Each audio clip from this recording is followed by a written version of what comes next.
بسم اللہ الرحمن الرحیم۔ السلام علیکم۔ حالات کچھ ایسے پیدا ہو گئے کہ جن کی تاب نہ لاتے ہوئے ایک دن بنا کچھ سوچے سمجھے جون کے مہینے اور انتہا کی گرمی، ایسا لگتا جیسے آگ برس رہی ہو، میں اپنے گھر سے فرار ہو کر لاہور ریلوے اسٹیشن سے سیدھا داتا دربار کے اندر داخل ہوا۔ رات کے 1 بج چکے تھے۔ رات وہیں گزاری، لنگر کے چاول کھائے، اور اس کے بعد صبح جب دربار سے باہر نکلنے لگا تو پتہ چلا کہ میری جیب کٹ چکی ہے۔ مجھے بہت افسوس ہوا کیونکہ اب میرے پاس پیسے نہیں تھے۔ میں نے اپنی گھڑی فروخت کر کے PCO اپنے جگری دوستوں کو فون کیا۔ تمام دوستوں نے مجھ سے جان چھڑانا ہی بہتر سمجھا اور اپنے فون بند کر دیے۔ مجھے کچھ سمجھ نہیں آ رہا تھا کہ میں کیا کروں، کیونکہ اس شہر میں میرا کوئی بھی جاننے والا نہیں تھا۔ ایک 50 سالہ عورت نے جب مجھے پریشانی کی حالت میں دیکھا تو وہ اپنی گاڑی میرے قریب لائی اور کہا کہ میرا شوہر 2 ماہ کے لیے ملک سے باہر چلا گیا۔ اگر ان 2 ماہ میں جیسا کہوں، اگر تم ویسا ہی کرو تو تمہیں 2 ماہ کا 1 لاکھ روپیہ دوں گی۔ میں اس کی گاڑی میں سوار ہوا تو راستے میں آج سے 20 سال پہلے یہ 10 جون کی گرم ترین رات تھی، ایک ایسی رات جو میں زندگی بھر نہیں بھول پاؤں گا۔ اور مجھے آج بھی یاد ہے کہ جب میں ملتان سے فرار ہو کر لاہور آیا تھا تو میری جیب میں صرف 55 روپے تھے۔ پہلے میں درد سے بھاگ کر گھر گیا تھا اور پھر گھر سے بھاگ کر میں ریلوے اسٹیشن سے سیدھا داتا دربار پہنچا۔ نہ فاتحہ پڑھی، نہ کوئی دعا کی، بلکہ سیدھا لنگر خانے سے چاول کھانے لگا، کیونکہ بھوک سے میرا برا حال تھا۔ میں چونکہ اچھا لڑکا تھا، اس لیے میری کوشش تھی کہ لاہور میں اچھے لڑکوں سے ہی رابطہ رکھوں اور ان کو بتاؤں کہ میں آپ کے شہر آ چکا ہوں۔ میں نے جیب میں ہاتھ ڈالا تو جیب کٹ چکی تھی۔ میں بہت پریشان ہوا کیونکہ اب مزید میرے پاس پیسے موجود نہیں تھے۔ میں نے اپنی گھڑی فروخت کی اور PCO اپنے دوستوں کو ایک ایک کر کے کال کرنے لگا۔ اپنے اچھے دوستوں کو نمبر ملایا تو جس دوست کو بھی میری آواز سنائی دیتی وہ نمبر بند کر دیتا۔ میرے چہرے پر پریشانی کے آثار نمایاں تھے۔ میں پریشانی کی حالت میں ٹہل رہا تھا۔ میری پریشانی دیکھ کر ایک گاڑی میرے پاس آ کر رکی۔ گاڑی کے اندر ایک 50 سالہ عورت تھی۔ اس عورت نے مجھے ایک ایسی آفر کی جس کو سن کر پہلے تو میں حیران ہوا اور خوف سے کانپنے لگا۔ پھر اپنی مجبوری کو دیکھا اور ادھر تو میرا کوئی تھا ہی نہیں۔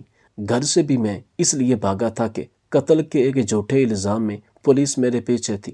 میں نے تو زندگی میں کبھی چونٹی تک نہیں ماری تھی، لیکن ایک بندے کے قتل کا مجھ پر جھوٹا الزام لگایا گیا۔ کوئی آدمی ایک مزدور کو بری طرح زخمی کر کے چلا گیا تھا، اس کے سینے میں خنجر گھونپ کر بھاگ گیا تھا۔ بیچارہ مزدور درد سے چلا رہا تھا۔ مجھے نہیں معلوم تھا کہ یہ کیا معاملہ ہے، لیکن جیسے ہی قریب گیا تو مجھے خطرے کی گھنٹی سنائی دی، مگر اب میں اس کی جان بچانا چاہتا تھا۔ وہ اپنی زندگی کی آخری سانسیں لے رہا تھا۔ میں جیسے ہی اٹھ کر ہسپتال کی طرف اسے لے جانے لگا تو پولیس نے قاتل سمجھتے ہوئے میرا پیچھا کیا۔ میں اس کو سڑک پر لٹا کر بھاگنے لگا۔ مجھے نہیں معلوم کہ اب وہ زندہ ہوگا یا بیچارہ زندگی کی بازی ہار چکا ہوگا۔ ان کے حالات سے مجھے ایسا لگ رہا تھا کہ وہ زندہ نہیں بچے گا، کیونکہ کافی خون بہہ چکا تھا اور اس کی حالت بہت خراب تھی۔ میں بھاگتے ہوئے ایک مسافر بس کے اندر گھس گیا۔ اس کے بعد ایک سٹاپ سے دوسرا سٹاپ تبدیل کرتے کرتے یہاں لاہور آ گیا۔ پھر اس خاتون نے گاڑی کا شیشہ نیچے کیا، مجھے ہاتھ کا اشارہ کیا، گاڑی کے قریب آنے کو کہا۔ میں جب اس گاڑی کے قریب گیا تب وہ بولی، میری بات غور سے سنو۔ نہ جانے مجھے کیوں ایسا لگتا ہے کہ تم ادھر نئے ہو اور کافی پریشان لگ رہے ہو۔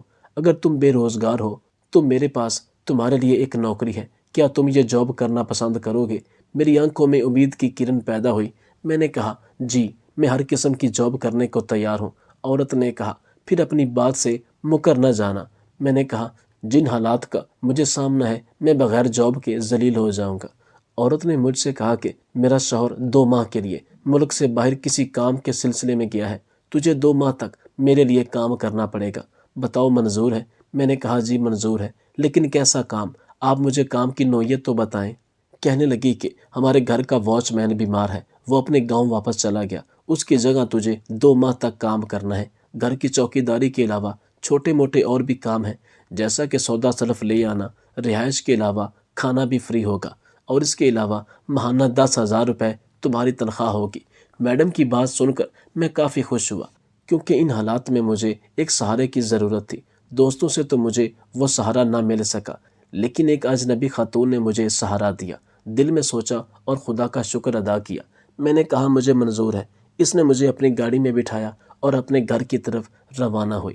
سفر کے دوران اس عورت نے مجھ سے کہا کہ میں تجھے ماہانہ 10,000 کی بجائے 50,000 دوں گی اگر تم میرا کام کرو گے۔ میں نے ان سے کہا، میڈم جی کیسا کام؟ پہلے ہی آپ مجھے چوکیدار کی جاب کرنے کا کہہ رہی ہیں۔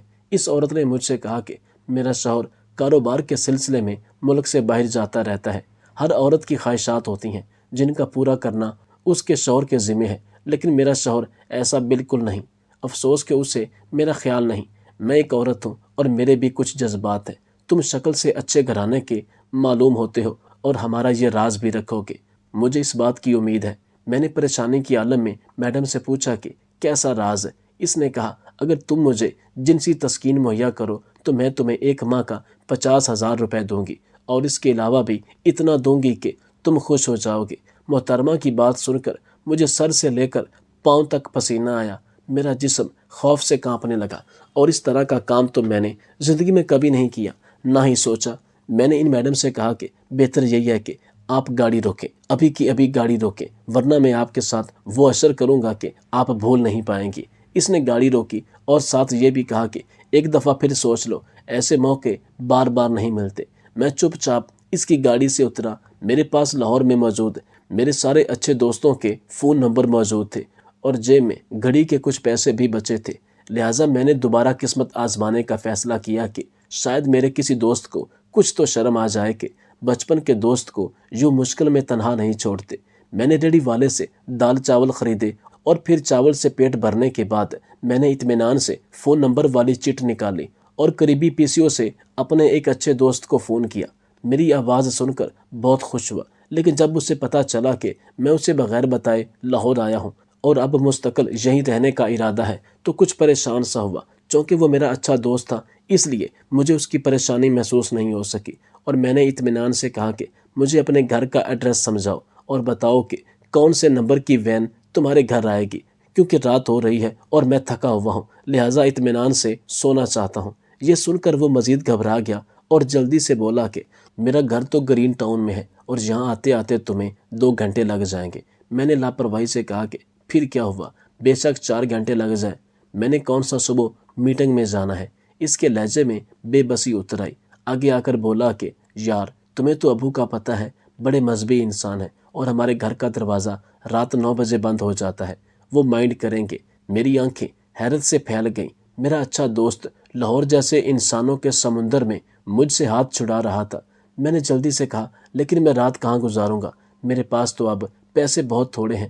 یہ سن کر اسے اندازہ ہو گیا کہ میں اب اس کے گلے کا ہار بننے والا ہوں، لہٰذا 2 ٹوک لہجے میں بولا، سوری یار، ہمارے گھر کا ماحول تو تمہیں پتہ ہے، ابو کبھی کسی غیر کو رہنے کی اجازت نہیں دیں گے۔ میری مانو تو واپس ملتان چلے جاؤ۔ میں کچھ کہنے ہی والا تھا کہ میری نظر پی سی او کے فون پر پڑی، جہاں 2 یونٹ گر چکے تھے۔ بات چونکہ میری سمجھ میں آ چکی تھی، لہٰذا بغیر کچھ کہے فون رکھ دیا۔ 6 روپے دکاندار کو ادا کیے اور باقی کے 49 روپے احتیاط سے جیب میں ڈال کر فٹ پاتھ پر بیٹھ گیا۔ میری پریشانی یکدم بڑھ چکی تھی۔ میں بغیر سوچے سمجھے اچھے دوستوں کے آسرے اتنے بڑے شہر آیا تھا، لیکن اب رات گزارنا بہت بڑا مسئلہ تھا۔ خوف یہ بھی تھا کہ کہیں کوئی ٹھگ میرے 49 روپے لے نہ اڑے، یا میرے جسم سے گردے یا دل وغیرہ نہ نکال لے۔ میں ڈر کے مارے کانپے جا رہا تھا۔ اچانک مجھے یاد آیا کہ سنا ہے کہ داتا صاحب کے دربار پر دعائیں بڑی قبول ہوتی ہیں۔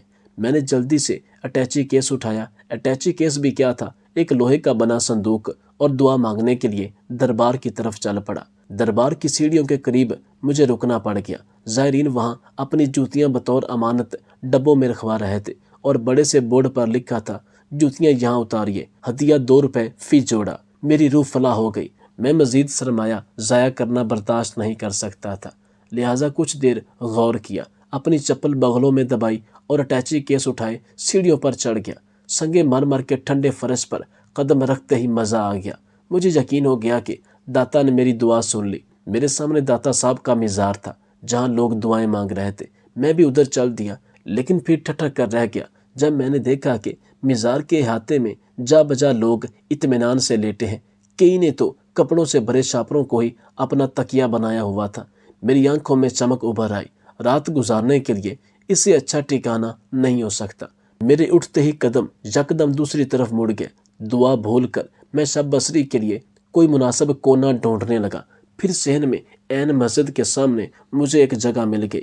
میں جیب سے رومال نکال کر پھولوں کی پتیوں اور مکھانوں کو وہاں سے صاف کیا اور کھانا شروع کر دیا۔ جوتی بیگ میں رکھی، بیگ کو دائیں طرف رکھا، ہاتھ کا تکیہ بنایا، اطمینان سے سر رکھ کر لیٹ گیا۔ اسی دوران عشاء کی اذان شروع ہوئی اور لوگ خدا کے حضور سجدہ ریز ہو کر مسجد کی طرف جانے لگے۔ میں نے ایک جمائی لی، گہری نیند سو گیا۔ آنکھ کھولی تو اذان جاری تھی۔ میں سمجھ گیا کہ میں صرف 1-2 منٹ کے لیے ہی سویا ہوں، لیکن یہ نہ کہ اتنی تھوڑی سی نیند سے میری ساری تھکن کیسے دور ہو گئی۔ اسی لمحے مؤذن نے پکارا، الصلاۃ خیر من النوم۔ میں ہڑ بڑا گیا۔ یہ عشاء کی نہیں، فجر کی اذان تھی۔ میں لاہور میں پہلی رات گزار چکا تھا۔ صبح ناشتے میں داتا صاحب میرے لیے دال روٹی لائے۔ میں نے وضو والی ٹوٹی سے ہاتھ منہ دھویا، لنگر میں جا کر دال روٹی کھائی، جیب میں رکھے پیسوں کو گنا اور بیگ اٹھا کر باہر آ گیا۔ دھڑکتے دل کے ساتھ PCO پہنچا، جیب سے اچھے دوستوں کے فون نمبرز والی چٹ نکالی، باری باری تمام کو فون کیا۔ ہر اچھا دوست واقعی بہت اچھا ثابت ہوا، کیونکہ گھر سے بھاگے ہوئے بندے کو کوئی لفٹ نہیں کرا رہا تھا۔ البتہ آخری کال میں نے ایک اچھے دوست کو ملائی۔ اس نے مجھے مشورہ دیا کہ جس طرح تم گھر سے بھاگ کر آئے ہو، تمہارا حال شکیل لنگڑے کی طرح ہوگا، جو 10 سال پہلے لاہور آیا تھا اور اب شراب پیتا، جوا کھیلتا ہے، عورتوں سے بھی تعلقات ہیں۔ مجھے فوراً یاد آیا کہ میرے پاس شکیل لنگڑے کا نمبر کہیں محفوظ ہے۔ میں نے جلدی سے کال ختم کی، اپنا اٹیچی کیس کھول کر اس میں سے کتابیں نکال کر چیک کرنا شروع کیا۔ ایک کتاب کے آخری صفحے پر کچی پنسل سے شکیل لنگڑے کا نمبر لکھا ہوا تھا۔ شکیل لنگڑا ملتان میں میرے ساتھ پلا بڑا تھا، جوان ہوا تھا، لوفر آوارہ انسان تھا۔ والدین کی طرف سے مجھے سخت ہدایت تھی کہ اس شخص کے سائے سے بھی دور رہنا، کیونکہ ہم سب اکٹھے کھیلتے تھے، اس لیے شکیل لنگڑے سے قطع تعلق مشکل تھا۔ تاہم میں نے ہمیشہ اسے ناپسندیدگی سے دیکھا۔ اس کی ماں مر چکی تھی 10 سال پہلے۔ اس کے باپ نے تیسری شادی کر لی تھی۔ بچپن میں شکیل لنگڑے کی ٹانگ پر سے ریڑا گزر گیا تھا، اس لیے وہ لنگڑا کر چلتا تھا۔ ہم سب اسے چھیڑتے تھے کہ وہ چلتا ہے تو ایسے لگتا ہے جیسے لڈی ڈال رہا ہو۔ مجھے صرف اتنا یاد ہے کہ وہ اپنے باپ کے دوسری شادی کے دعوت ولیمے والے دن لاہور بھاگ آیا تھا۔ میں نے دھڑکتے دل کے ساتھ شکیل لنگڑے کا نمبر ملایا۔ دوسری طرف سے کسی خاتون کی آواز آئی۔ میں نے بڑے آداب سے پوچھا کہ شکیل صاحب سے بات ہو سکتی ہے؟ دوسری طرف سے ایک غلیظ گالی سے میرا استقبال ہوا۔ ابے شکیل ہی بول رہا ہوں، تو کون ہے؟ اور مجھے یاد آ گیا کہ شکیل کی آواز بڑی پتلی تھی۔ میں نے جلدی سے اسے اپنا بتایا۔ میری بات سنتے ہی خوشی سے پاگل ہو گیا، فوراً بولا، تم ادھر رکو، میں ابھی آ رہا ہوں۔ میں ریسیور ہاتھ میں پکڑے حیران کھڑا تھا۔ اچانک ہی کام بن چکا تھا۔ تھوڑی دیر میں وہ اپنی پھٹیچر موٹر سائیکل پر دربار کے باہر آیا۔ مجھے دیکھتے ہی اس کے پیلے پیلے دانت نکل آئے اور وہ مجھ سے چمٹ گیا۔ مجھے اس کے منہ سے آنے والی بدبو سے اندازہ تھا کہ وہ نشے میں ہے۔ اس نے مجھے موٹر سائیکل پر بٹھایا، ایک کچی بستی میں ایک ٹوٹے پھوٹے گھر میں لے آیا۔ اس نے بھی ابھی تک شادی نہیں کی تھی اور اکیلا رہ رہا تھا۔ اس کے سارے جواری دوست یہاں رہتے تھے۔ ہر وہ کام کرتے تھے جو کوئی بھی برا انسان کر سکتا ہے۔ چرس، شراب، بھنگ کی یہاں ریل پیل تھی۔ یہ لوگ پیتے بھی تھے اور بیچتے بھی تھے۔ شکیل لنگڑے کے اس گھر میں مجھے 2 ماہ گزارنے کا موقع ملا۔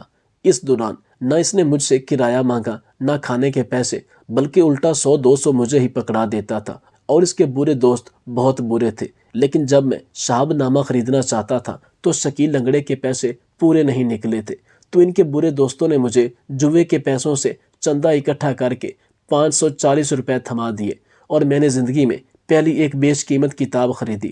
مجھے بال پوائنٹ، گتا، کاغذوں کا دستہ، یہ سب شکیل لنگڑے نے لا کر دیے۔ رسالوں کے ذریعے ڈاک میں اپنی تحریریں بھیجنے کے لیے ڈاک ٹکٹ اور لفافے بھی شکیل لنگڑا فراہم کرتا تھا۔ آج بھی میری لائبریری میں رکھی گئی کتابیں شکیل لنگڑے کی مرہون منت ہیں۔ 20 سال گزر چکے ہیں۔ شکیل لنگڑا پولیس مقابلے میں مارا جا چکا ہے۔ اس کی لاش کو لاوارث قرار دے کر دفنایا گیا۔ مزنگ چنگی کی طرف جائیں تو میانی صاحب کے قبرستان کی دائیں طرف والے ایک کونے میں اس کی گمنام سی قبر آج بھی موجود ہے۔ میں جب بھی اس کی قبر پر جاتا ہوں تو بغیر کچھ پڑھے واپس آ جاتا ہوں۔ کسی نے بتایا تھا کہ ایسے برے لوگوں کے لیے بخشش کی دعا نہیں کرنی چاہیے، لیکن پتہ نہیں کیوں مجھے ایسا لگتا ہے کہ جیسے قیامت کے روز جب کوئی کسی کو نہیں پہچانے گا، جب افراتفری کا دور ہوگا، شکیل لنگڑا ضرور کہیں سے نکلے گا اور مجھے جپھی ڈال کر پہچان لے گا۔ مخلص دوست نصیب سے ملتے ہیں جن میں خلوص پایا جاتا ہے۔ مگر جو ان کے خلوص کی قدر نہیں کرتے، اس دوستی میں فاصلے پیدا ہو جاتے ہیں۔ کوشش کریں کہ ایسے دوستوں اور رشتوں کی قدر کریں جن کی بنیاد خلوص پر مبنی ہو۔ لازمی نہیں کہ آپ کے ہزاروں لاکھوں کی تعداد میں دوست ہوں، چند ہوں لیکن مخلص ہوں۔ آپ ان کے ساتھ مخلص ہوں اور وہ آپ کے ساتھ۔ دوست کا مطلب تو یہی بنتا ہے نا کہ اگر اس پر مشکل وقت آ جائے تو آپ کی جتنی استطاعت ہے، جس لحاظ سے ہو سکے آپ اس کی مدد کریں۔ یہ تو نہیں کہ اس پر مشکل وقت آ جائے اور آپ بھی اپنا ہاتھ کھینچ لیں۔ یہ دوستی نہ ہوئی، یہ تو وقت گزاری ہوئی۔